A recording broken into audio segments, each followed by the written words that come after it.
Hello friends, welcome to my YouTube channel. मेरा नाम है पूजा शाहू। आज हम बात करेंगे कॉन्स्टिपेशन के बारे में। कॉन्स्टिपेशन क्या होते हैं, उसके कारण, लक्षण और इलाज के बारे में हम जानेंगे। पहले तो हम जानते हैं व्हाट इज़ कॉन्स्टिपेशन। कॉन्स्टिपेशन का मतलब अपचन नहीं होता है। खाने का पाचन छोटी आंतों में ही हो जाता है, छोटी से फिर बड़ी आंतों में जाता है। बड़ी आंतों में 80 से 90% पानी का एब्जॉर्प्शन होता है, फिर स्टूल सॉलिड होने लगता है। लेकिन कुछ लोगों के आंतों में स्टूल ज़्यादा देर रहने की वजह से एब्जॉर्प्शन ज़्यादा होता है और स्टूल कड़क होने लगता है, उसे हम कॉन्स्टिपेशन कहते हैं। अब हम जानेंगे कि कॉन्स्टिपेशन होने के कौन से कारण होते हैं। डिहाइड्रेशन, हमारे शरीर में पानी की कमी हो जाना, या हम फिजिकली इनएक्टिव रहते हैं, या हमारा काम ही ऐसा है कि हमें दिन भर बैठे रहना पड़ता हो, उसके वजह से भी कॉन्स्टिपेशन हो सकता है। कुछ दवाइयों के साइड इफेक्ट की वजह से, या हमारे शरीर में फाइबर की कमी हो जाने की वजह से, स्ट्रेस की वजह से, मोटापे की वजह से, या हमारी प्रॉपर नींद नहीं हो पाती उसके वजह से, एज की वजह से। अगर जैसे हमारी एज ज़्यादा होती है, हमारे इंटेस्टाइन उतने अच्छे से काम नहीं कर पाते, उसके वजह से भी कॉन्स्टिपेशन होता है। या कुछ लोगों की हैबिट होती है प्रेशर आने के बाद भी होल्ड करके रखने की, उसके वजह से भी कॉन्स्टिपेशन होता है। इन सारे कारणों में से दो सबसे ज़्यादा इंपॉर्टेंट है। एक तो हमारे शरीर में पानी की कमी हो जाना, और दूसरा हमारे शरीर में फाइबर की कमी हो जाने की वजह से। अब हम जानेंगे कि अगर हमें कॉन्स्टिपेशन हुआ है तो कौन से लक्षण दिखाई देते हैं। स्टूल पास करते वक्त डिफ़िकल्टी होगी, दर्द होने लगेगा, प्रेशर लगाना पड़ेगा, फिर भी स्टूल पास नहीं होगा। जितनी रोज स्टूल होती है उतना स्टूल नहीं होगा। दिन भर में 3 से 4 बार जाना पड़ेगा, फिर भी फील आएगा कि मेरा पेट साफ नहीं हुआ है। पेट अगर स्टूल होगा भी तो स्टूल रूखा या फिर बहुत हार्ड स्टूल होगा। पेट ऐसा भरा भरा लगना, खट्टी डकारें आना, पेट में दर्द होना और भूख न लगना, ये सारे लक्षण कॉन्स्टिपेशन के हैं।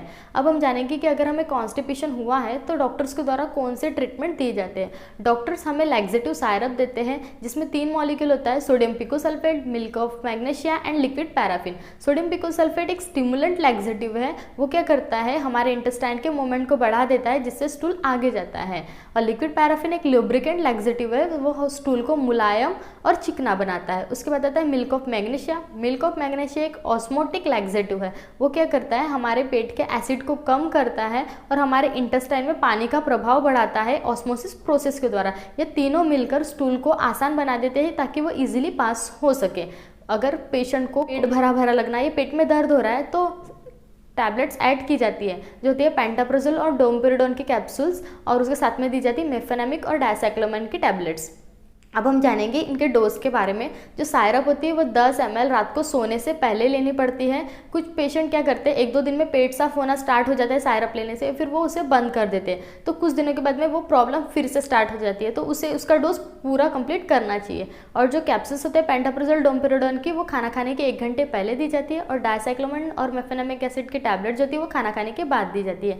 जो लैक्सेटिव सायरप है उसके साथ में कोई भी मेडिसिन नहीं दी जाती है, वरना वो जो बाकी जो दवाइयाँ रहेगी वो उतने अच्छे से काम नहीं कर पाएंगे।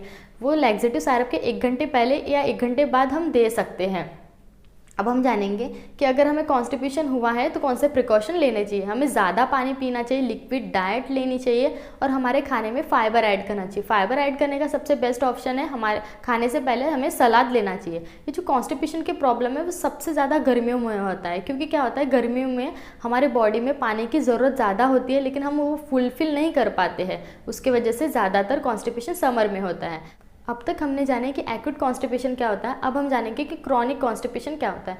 क्रॉनिक कॉन्स्टिपेशन मतलब लंबे समय से अगर किसी को कॉन्स्टिपेशन बना है तो उसे हम क्रॉनिक कॉन्स्टिपेशन कहेंगे। कि उस पेशेंट को गैस्ट्रोलॉजिस्ट को दिखाना चाहिए। गैस्ट्रोलॉजिस्ट कुछ कंडीशन में कोलोनोस्कोपी करने के लिए कहते हैं। कोलोनोस्कोपी में क्या होता है, एक पाइप होता है, उसके आगे में छोटा सा कैमरा लगा हुआ होता है, वो एनल के द्वारा इंटेस्टाइन में डाला जाता है और चेक किया जाता है। उससे पता चल जाता है कि कॉन्स्टिपेशन क्यों हो रहा है। इस तरीके से कॉन्स्टिपेशन का ट्रीटमेंट दिया जाता है। फ्रेंड्स, अगर ये वीडियो इन्फॉर्मेटिव लगी हो तो please like, share and subscribe कीजिएगा। मिलते हैं नेक्स्ट वीडियो में।